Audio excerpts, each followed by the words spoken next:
경품 추첨을 진행하도록 하겠습니다. 이혜영님 전화번호 뒷번호 08입니다.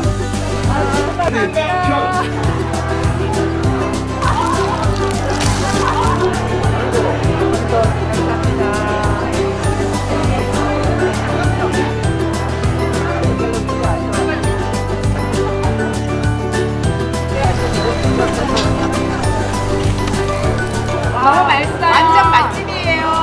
너무 맛있어요. 너무 맛있어요. 너무 맛있습니다.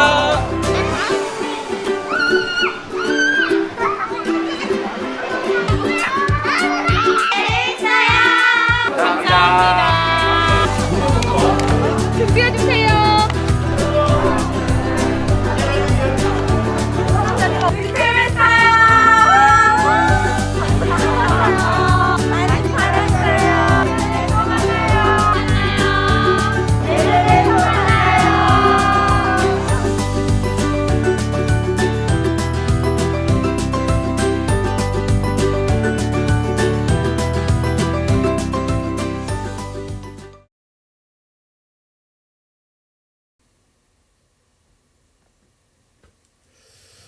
안녕하세요.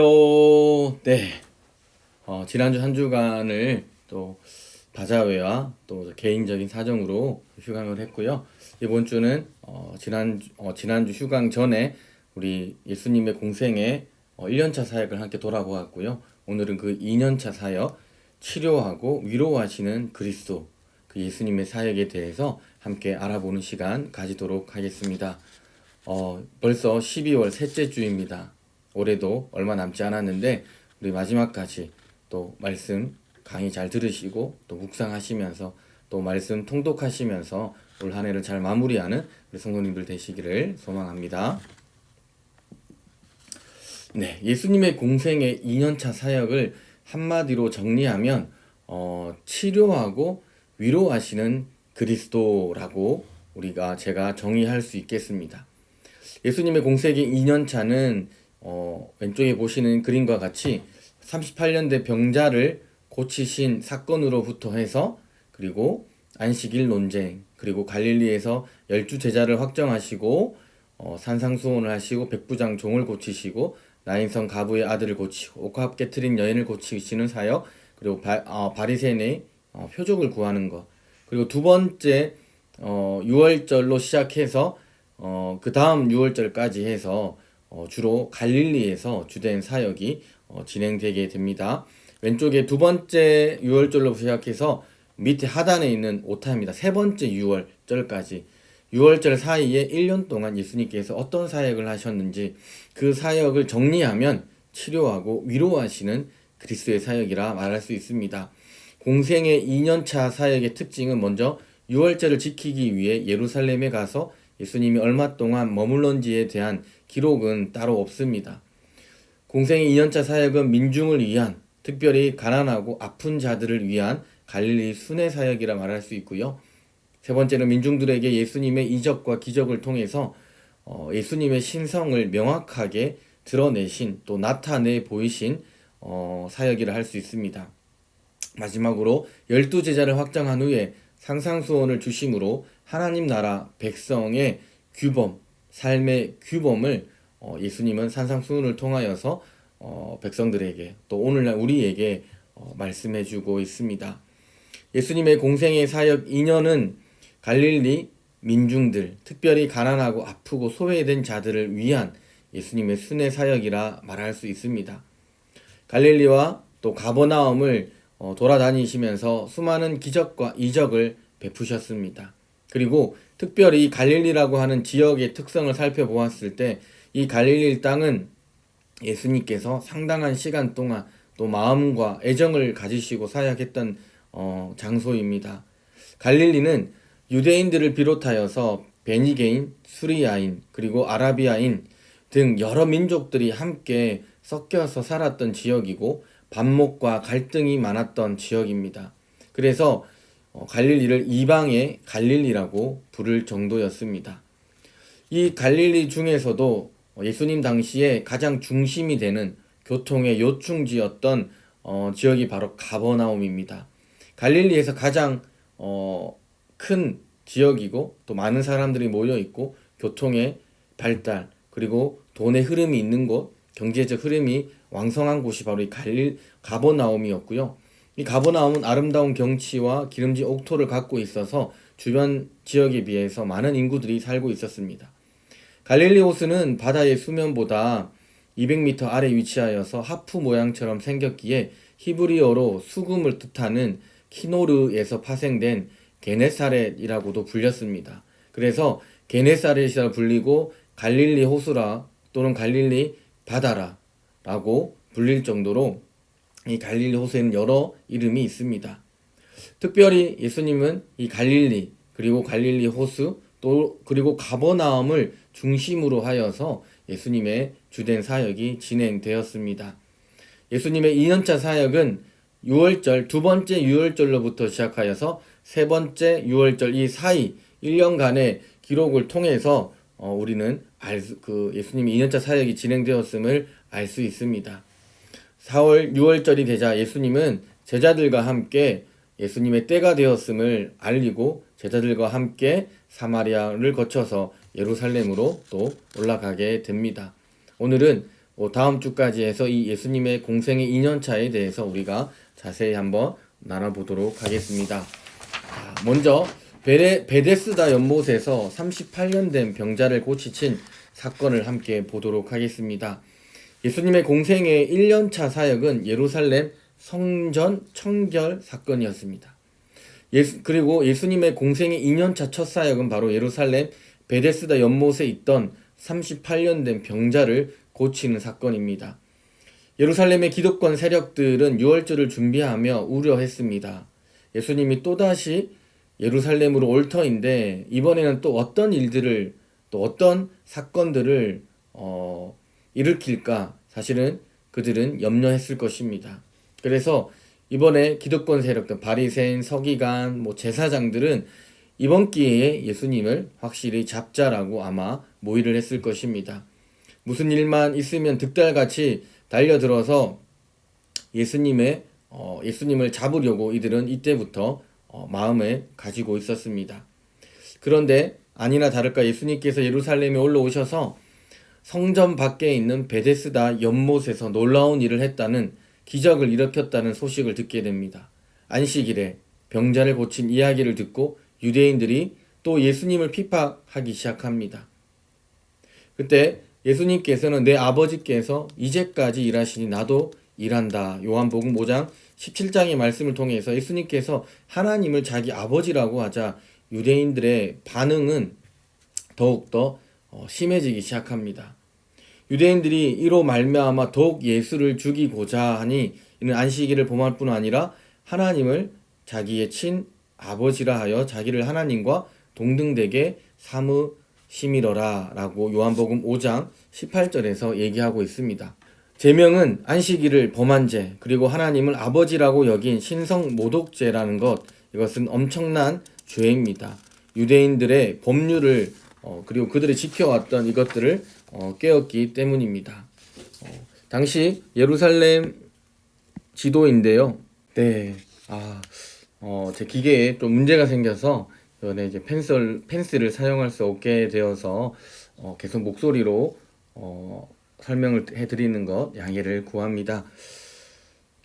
이 베데스다 연못에서 38년 된 병자를 고치시면서 예수님은 안식일을 범하시고 또 하나님을 자신의 아버지라고 이야기함으로써 당시의 기득권 세력이었던 제사장들, 서기관, 바리새인, 사두개인들로부터 또 많은 견제를 받게 되고 이제 그들은 예수님을 정말 어떻게 해서 죽이려고 하는 모의를 하게 됩니다. 그래서 예수님은 여기에서 예루살렘에 더 이상 머물 수가 없었습니다. 그래서 그곳에 머물지 않고 바로 갈릴리로 돌아가셔서 예수님은 사역을 감당하십니다. 두 번째 사건은 안식일 논쟁입니다. 제자들이 이삭을 잘라 먹었고 손 마른 자들을 고치는 사건이 바로 이 안식일에 예수님께서 하신 일인데요. 갈릴리로 올라가는 어느 마을에서 주님은 안식일에 밀밭 사이를 지나가셨습니다. 제자들은 주님 앞에 서서 밀을 젖히고 길을 만들면서 나아가고 있었는데요. 그때 제자들은 매우 배가 고팠기 때문에 밀밭을 지나가면서 밀 이삭을 잘라서 손으로 비비고 껍질을 벗겨서 먹었습니다. 밀을 자르는 이는 추수 행위로 간주하는 바리새인들은 제자들이 안식일을 범했으며 주님은 그것을 방조한 죄를 범했다라고 비난했습니다. 연이어 안식일에 대한 논쟁이 벌어지자 예수님은 이와 같이 말씀하십니다. 인자는 안식일의 주인이라. 또 이르시되 안식일이 사람을 위하여 있는 것이요 사람이 안식일을 위하여 있는 것이 아니니 이러므로 인자는 안식일에도 주인이니라.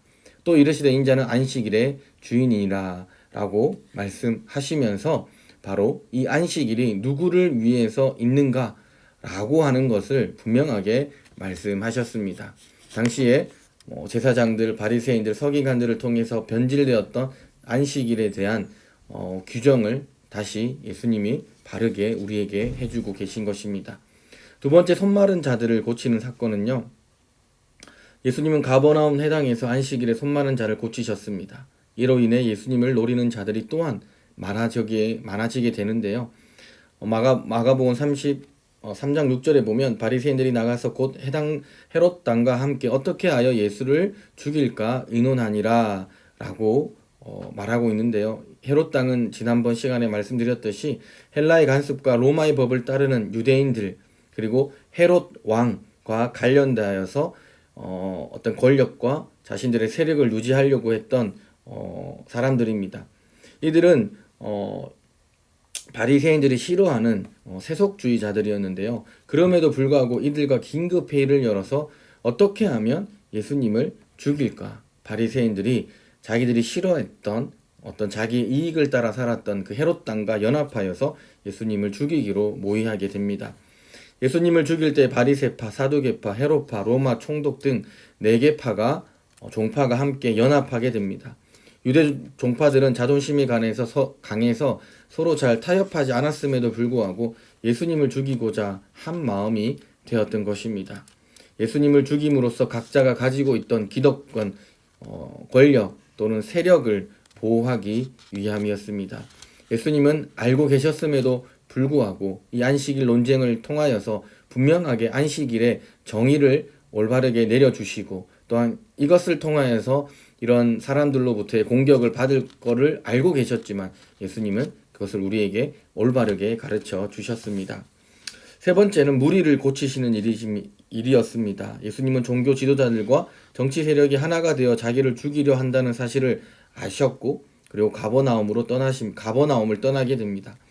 예수님에 대한 소문이 전국으로 퍼지면서 주님을 찾는 무리가 크게 늘었습니다. 주님께서 제자들과 함께 바닷가로 가셨을 때에 남쪽 유대와 예루살렘, 이두메와 요단강 건너편 베레아 그리고 북쪽의 해안 도시에 두로와 시돈 근처에서 온 사람들 그리고 거대한 무리가 주님을 따랐습니다. 갈릴리에서 한 사람으로 시작된 하나님의 나라의 사역은 마침내 거대한 무리가 따르는 운동으로 커지고 변화되게 된 것입니다. 주님은 그들의 병을 고쳐주시면서 자신에 대해 알리지 말라고 경계하셨습니다. 주님이 왜 병을 고친 이들에게 왜 자신을 알리지 말라고 하신 이유는 크게 두 가지인데요. 첫 번째는 주님은 병을 고친 일이 전파되어 백성들이 복음보다 이적을 더 쫓는 것을 원치 않으셨습니다. 즉 치유 사건을 통하여서 사람들이 이 치유 사건은 복음의 작은 영역일 뿐입니다. 진정한 복음, 하나님의 나라에 대한 관심과 이해보다는 지금 나의 병, 나의 아픔이 치유받는 것을 더 바라기 때문입니다.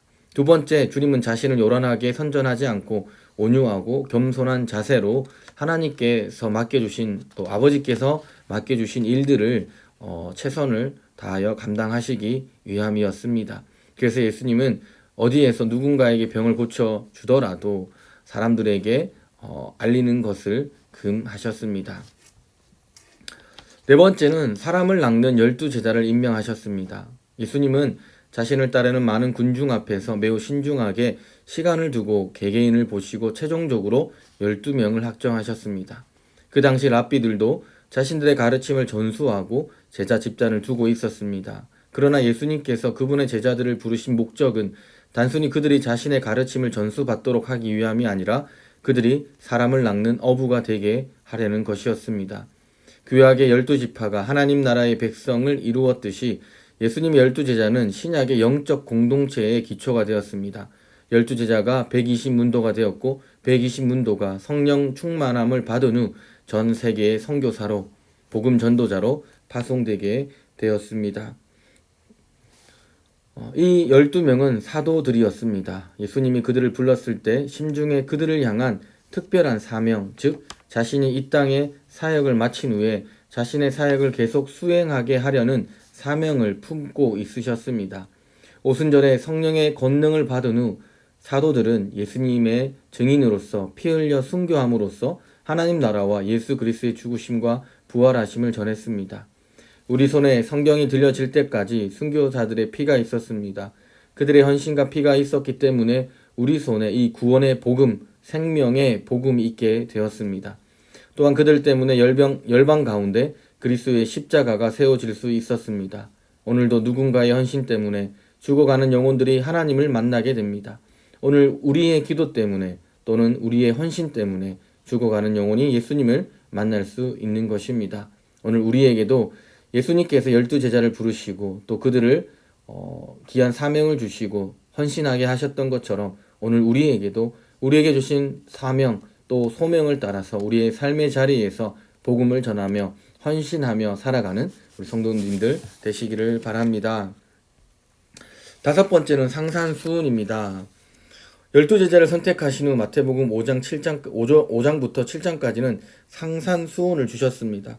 상산수훈은 제자들의 규범입니다. 불신자들에 대한 말씀이 아니라 제자들에게 어떠한 삶을 살아야 되는지, 하나님의 나라에서 어떠한 삶을 살아야 하는지를 말하고 있는 것입니다. 그리스도의 제자된 우리에게 삶의 본질이 무엇이고 또 무엇을 추구하며 살아야 되는지에 대하여 구체적으로 주신 하나님의 구원의 매뉴얼이라 말할 수 있습니다. 이 상상수훈의 총 주제는 하나님 나라이고요. 그 나라의 백성인 제자의 특성과 제자의 임무, 제자의 태도, 또 제자의 위험 등 구체적으로 어떻게 삶을 살아야 하는지를 가르쳐주고 있습니다.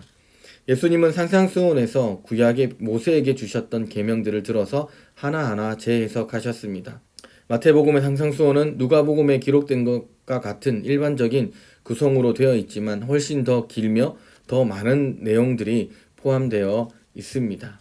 그래서 필요하시다면 또 가능하시면 꼭 상상수훈 마태복음 5장부터 7장까지의 내용들을 자세히 읽어보시면 하나님의 나라에서 어떻게 살아야 하는지 또 하나님의 나라의 백성의 삶은 어떠한 삶이어야 하는지를 우리에게 구체적으로 잘 알려주고 있습니다. 여섯 번째, 백부장의 종을 고치심입니다. 여기서 백부장은 유대인이 아니라 로마 군대의 고위 간부입니다.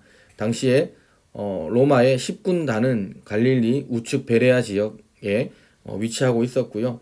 또 각 지역마다 백부장들이 파견되어서 이스라엘을 통치하고 있었습니다. 학자들은 그가 주둔자였기 때문에 로마 사람이 아니라 에돔 사람이라고도 이야기합니다. 또 그 백부장이 예수님을 만나서 자신의 종의 병을 고쳐달라고 합니다. 굉장한 믿음을 갖고 있는 백부장임을 알 수 있습니다. 자신의 자녀 또는 자신이 아니라 자신이 데리고 있는 종을 고쳐달라고 하는 것입니다. 당시의 주인과 종의 관계는 주종 관계였고 그리고 얼마든지 종은 마음대로 주인의 뜻에 의해서 죽임을 당할 수도 있는 존재였다라고 하는 것을 가정해 볼 때 보통의 주인들은 병든 종은 버렸지만 이 백부장은 그 병든 종을 고쳐달라고 예수님께 찾아왔습니다. 예수님께서 그의 집을 가려고 했을 때 마태복음 8장 8절에 주여 내 집에 들어오심을 나는 감당하지 못하겠사오니 다만 말씀으로만 하옵소서라고 말합니다. 그래서 예수님이 뭐라고 칭찬하십니까? 예수께서 들으시고 놀랍게 여겨 따르는 자들에게 이르시되 내가 진실로 너희에게 이르노니 이스라엘 중 아무에게도 이만한 믿음을 보지 못하였노라. 또 너희에게 이르노니 동서로부터 많은 사람이 이르러 아브라함과 이삭과 야곱과 함께 천국에 앉으려니와 그 나라의 본 자손들은 바깥 어두운 데 쫓겨나 거기서 울며 이를 갈게 되리라. 비록 유대인이라 할지라도 믿음이 없으면 구원을 받을 수 없다라고 하는 것을 예수님이 말씀하셨습니다. 당시에 이방인, 로마인일 수도 있고 에돔인, 유다인 이스라엘 사람과 형제였지만 원수처럼 지냈던 무시했던 그 에돔 사람일 가능성도 있지만 어쨌든 이방인입니다. 로마인이든 에돔인이든 그들은 구원을 받을 수 없다라고 하는 것이 이스라엘 백성들의 생각이었습니다. 하지만 오늘 이 백부장의 믿음을 통하여서 오늘 유대인이라고 할지라도 모두 구원받는 것이 아님을 또한 분명하게 얘기하고 있습니다. 또한 이방인이라 할지라도 모두 구원받지 못한다라는 것도 아닙니다. 오직 믿음을 통하여서 유대인이라 할지라도 믿음이 없으면 구원을 못 받는다는 뜻입니다. 이방인이라 할지라도 믿음이 있으면 곧 구원을 받을 수 있다라고 하는 말씀을 예수님은 유대인들에게 하였습니다. 이 이야기는 유대인들에게 마치 지구가 흔들릴 만큼 엄청난 파격적인 이야기입니다. 유대인들이 이 이야기를 듣고 아브라함 이래 대대로 선민인 우리에게 어떻게 저런 말도 안 되는 말을 할 수 있는가라고 생각했을 것입니다. 할례도 없고 율법도 없는 이방인이 어떻게 구원을 받을 수 있는가라고 하는 반문을 그들은 예수님께 했을 것입니다. 그러나 예수님은 분명하게 말씀하십니다. 믿음이 있으면 구원을 받는다라고 하는 것. 이방인에 대한 구원 선포 사건, 오늘 이 사건을 오늘 우리에게도 동일하게 적용할 수 있습니다. 누가 구원을 받을 수 있습니까? 오늘 이방인이었던 백부장처럼 우리도 예수님을 향한 믿음이 있을 때 그 믿음을 통하여서 우리는 구원을 받을 수 있다라고 하나님은 우리에게 말씀해 주고 있습니다. 그래서 기독교인 또 교회는 늘 이 믿음에 대해서 강조하고 있는 것입니다. 오늘 우리에게 구원은 무엇으로 임합니까? 바로 예수 그리스도를 믿는 믿음으로 우리에게 임함을 잊지 마시고 우리의 믿음이 흔들리지 않고 늘 성장하고 또 성숙해져 가는 우리 성도님들 되시기를 바랍니다. 아이고 갑자기 제 펜설이 좀 고장이 나서 이번에 영상 찍으면서 판서를 못해서 너무 죄송하고요. 화면만 보시고 제 음성만 들어서 굉장히 좀 지루하셨을 거라고 생각됩니다.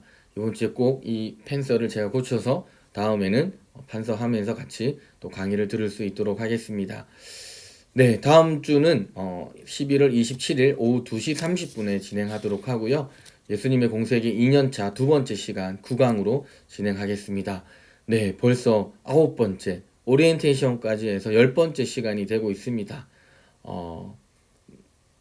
주일 오후 피곤하시겠지만 꼭 현장과 또 현장에 오셔서 들으시고 또 영상으로 꼭 함께 들으시고 또 은혜 받고 또 성경을 읽어나가는 우리 성도님들 되시기를 바랍니다.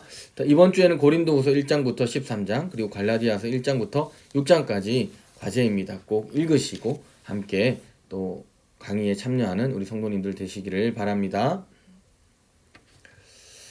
네, 수고 많으셨습니다. 한 주간 주님 은혜 가운데 함께 하시고 늘 강건하시기를 소망합니다. 다음 주에 만나겠습니다. 감사합니다. 모두 큰 박수로 함께 해주시기 바랍니다.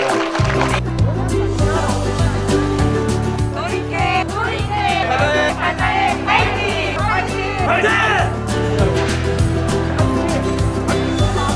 국내외 통과적인 도시를 키로에 10,000원입니다.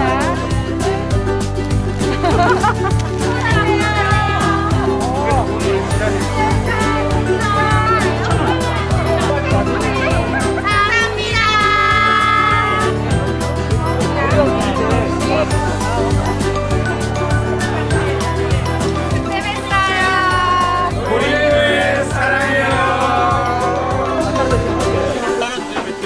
정도가 준비되어 있으니까 샀어요. 저렴한 가격에 잘 사서 기분 좋아요. 맛있는 김치 샀어요. 경품 추첨을 진행하도록 하겠습니다.